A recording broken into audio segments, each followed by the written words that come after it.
اهلا بكم في حلقة جديدة من قناتكم بيت الرعب. سامحوني عن التأخير، الفترة اللي فاتت كنت تعبانة شوية والحمد لله.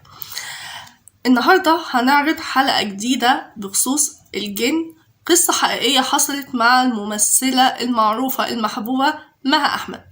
القصة حقيقية عشان محدش يقول دي قصص فبركة أو كده. قناتنا كل ما يتعلق بالجن والعفاريت قصص حقيقية 100%، مش حتى فبركة، ولا بنألف ولا بنزود. القصص دي حقيقية يا جماعة. قصة الجن مع مها أحمد وإيه اللي عملوا فيها علشان يطلعوها من الشقة.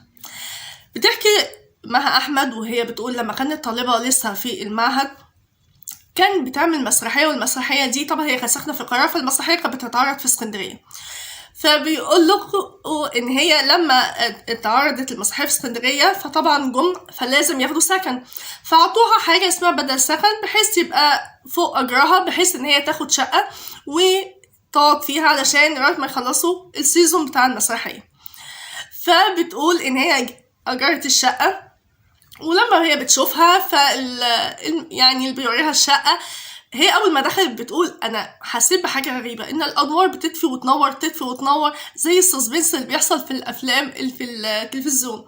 فبتقول له هي في مشكله في الكهرباء، هي لسه مش مستوعبه، انا عن نفسي مش هستوعب. فالراجل قال لها لا يا انسه كله تمام، ده مفيش حاجه والدنيا سليمه ومية مية ولا فراخ الجمعيه وتمام.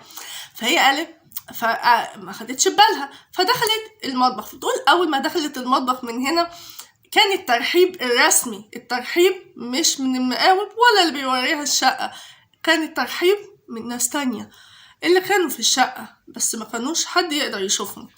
بتقول أول ما دخلت المطبخ لقت المطبخية وقعت، فهنا حست بالقلق شوية، بس ما قالتش انه جن ولا حاجة ولا عفاريت، قالت ان في حاجة مش طبيعية في الشقة. بس الراجل قال لها لا ما خافيش والدنيا تمام، وقعد يبرر لها شوية تبريرات عشان يزيح المصيبة والشقة اللي عنده.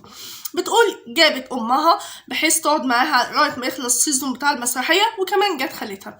بتقول ان هي كانت قاعدين تمام وما فيش اي حاجه ولا حتى شاكين في اي حاجه.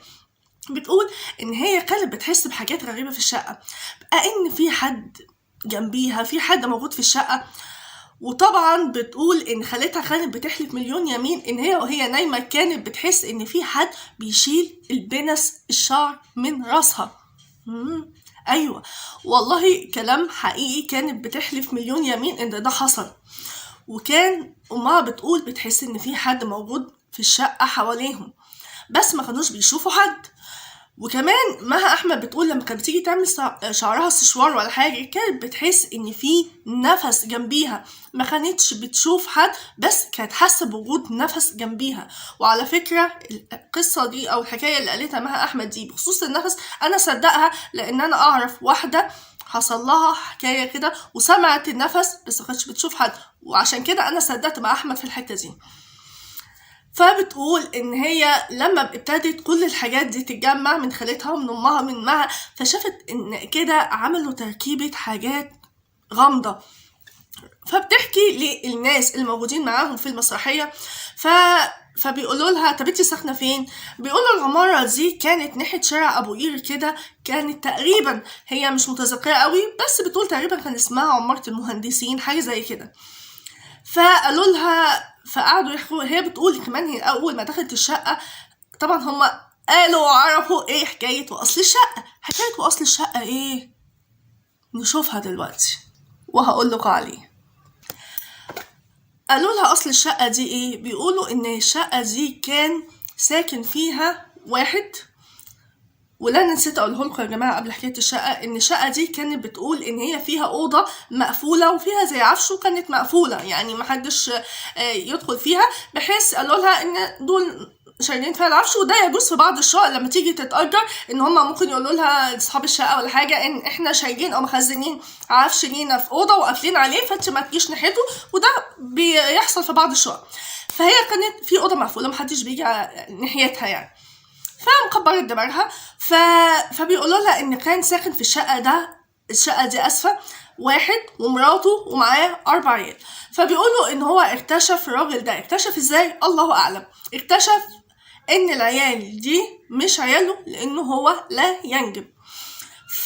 فتخيلوا صدمته انه لما عرف بعد السنين دي كلها، وعرف ازاي محدش يعرف ان العيال دول مش عياله، فبيقولوا ان هو قتل الزوجة وقتل الاطفال، فبالتالي ان هو يعني ايه شقة مسكونة زي ما انتوا دماغكم جابتكم على طول. فبتقول ان هي اول ما دخلت الشقه كانت ريحه الشقه، يعني هي شقه كانت باركيه خشب، فكانت شم ريحه الشقه مش كويسه. فالراجل اللي بيبيع لها شقه، نفسي اشوف الراجل ده، اقسم بالله اقعد الكم في وشه. قال لها لا دي ممكن عشان الكتمه والحاجات دي وكده، بيحلل كل حاجه عشان يطلعوا بضاعتهم البايظه. فقال لها ايه لا دي الشقه تمام ومش عارف، قالت يمكن الشقه مكمكمه عشان خشب وبقالها فتره مقفوله وكده. فبتقول ان هي كانت بتولع بخور دايما، فهي بيقولوا ان هي عرفت بعد كده ان الحاجات البخور دي بتحضر الارواح، عشان كده بتقول كانت بتحس بحاجات حواليها دايما وموجوده كده. انا بس عايزه اوضح معلومه للفنانه مها احمد او كل حد عنده اعتقاد من ناحيه ان البخور هو ممكن يحضر ارواح او بيهيج اي حد موجود في الشقه. بالعكس، ان البخور او اي حاجه ريحتها طيبه دول اللي بيمنعوا او بيطردوا اي حاجه موجوده في الشقه. عشان كده بيقولك بخر دايما بريحه حلوه، لان هما ما بيحبوش الريحه الحلوه. بيقولك لما تيجي تبخر تفتح ان الشبابيك او الابواب او كده عشان اي حاجه تخرج منها.